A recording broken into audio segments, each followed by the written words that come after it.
Hoje vamos embarcar numa viagem no tempo, direto para o século XVII. Imaginem um mundo iluminado a velas, onde as maiores mentes tentavam decifrar os segredos do universo. No centro dessa revolução intelectual estava um homem cuja curiosidade mudaria para sempre a nossa compreensão do cosmos. Eu sou Isaac Newton, e esta é a história de como uma simples maçã me levou a desvendar uma das leis mais fundamentais da natureza. Tudo começou num dia tranquilo, talvez num pomar, como a lenda gosta de contar, enquanto observava uma maçã a cair de uma árvore. Uma pergunta simples, mas profunda, formou-se na minha mente.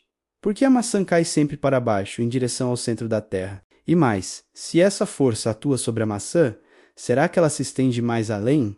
Até onde? Talvez até a Lua? Esta não era uma questão trivial. Na minha época, o pensamento dominante, herdado de Aristóteles, era que os céus e a terra obedeciam a leis completamente diferentes. O mundo terrestre era imperfeito, sujeito à decadência e ao movimento retilíneo. Os céus, por outro lado, eram o domínio da perfeição, com corpos celestes movendo-se em círculos perfeitos, regidos por leis divinas e distintas. A minha intuição dizia-me que esta separação estava errada. E se a mesma força que puxa a maçã para o chão fosse também a responsável por manter a Lua na sua órbita em redor da Terra? Para testar esta ideia audaciosa, eu precisava de uma nova matemática. A geometria e a álgebra existentes não eram suficientes para descrever um mundo em constante mudança, um mundo de velocidades e acelerações. Foi por isso que desenvolvi o que hoje chamamos de cálculo. Com esta nova ferramenta poderosa, eu podia finalmente começar a quantificar o movimento dos planetas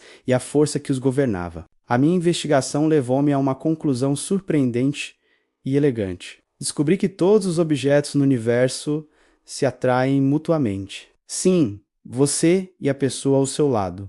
Este dispositivo que está a usar e a estrela mais distante, existe uma força invisível que conecta tudo. Chamei esta força de gravidade. Mas não bastava dizer que a força existia. Eu precisava de a descrever matematicamente. Após anos de cálculos rigorosos e observações astronômicas, cheguei à lei da gravitação universal. A lei afirma que a força de atração entre dois corpos quaisquer é diretamente proporcional ao produto das suas massas. Isso significa que quanto mais massivos os objetos, mais forte é a atração entre eles. É por isso que a Terra, com a sua massa imensa, nos puxa com tanta força, enquanto a atração entre duas pessoas numa sala é praticamente imperceptível. A segunda parte da lei é igualmente crucial. A força é inversamente proporcional ao quadrado da distância entre os centros dos objetos. Isto pode parecer complicado, mas a ideia é simples. À medida que os objetos se afastam, a força gravitacional entre eles diminui rapidamente. Se duplicar a distância, a força torna-se 4 vezes mais fraca. Se triplicar a distância, a força torna-se 9 vezes mais fraca, e assim por diante. É esta relação precisa que explica por que os planetas mais distantes do Sol se movem mais lentamente nas suas órbitas do que os planetas mais próximos. Com esta única lei, o universo transformou-se. A separação entre o céu e a terra desapareceu. A mesma força que faz a maçã cair é a que mantém a Lua cativa da Terra, impedindo-a de se perder no espaço. É a mesma força que comanda a dança orbital de Júpiter e das suas luas, e que dita a trajetória majestosa da Terra à volta do Sol. A gravidade era, de facto, universal. As implicações foram monumentais. De repente, tínhamos uma estrutura matemática para prever o movimento dos corpos celestes com uma precisão sem precedentes. Podíamos entender as marés, causadas principalmente pela atração gravitacional da Lua e em menor grau do Sol.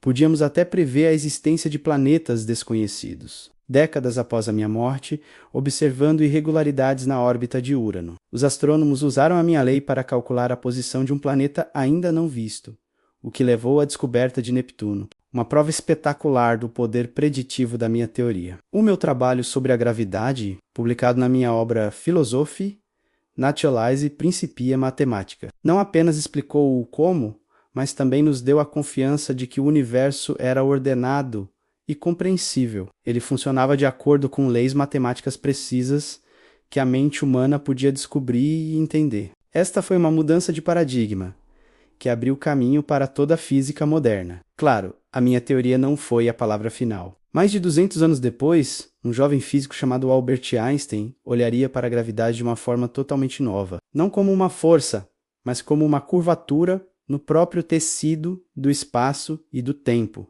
Mas a teoria da relatividade de Einstein não invalidou o meu trabalho. Ela refinou-o, construindo sobre as fundações que eu estabeleci. Para a maioria das aplicações do dia a dia, desde lançar satélites até calcular a trajetória de uma bola, as minhas equações continuam a ser incrivelmente precisas e úteis. A história da maçã e da gravidade é mais do que uma anedota, é um lembrete de que as maiores descobertas podem começar com as perguntas mais simples. É sobre olhar para o mundo cotidiano com curiosidade e perguntar por quê. Da queda de uma fruta à dança das galáxias, o universo está unido por leis elegantes e profundas, à espera de serem descobertas por mentes inquisitivas. Espero que esta viagem ao passado vos tenha inspirado. A ciência não é um livro fechado, é uma conversa contínua com a natureza. Cada resposta que encontramos leva a novas e mais profundas perguntas. Quem sabe qual será a próxima maçã a inspirar uma nova revolução no nosso conhecimento? Muito obrigado por me acompanharem nesta exploração.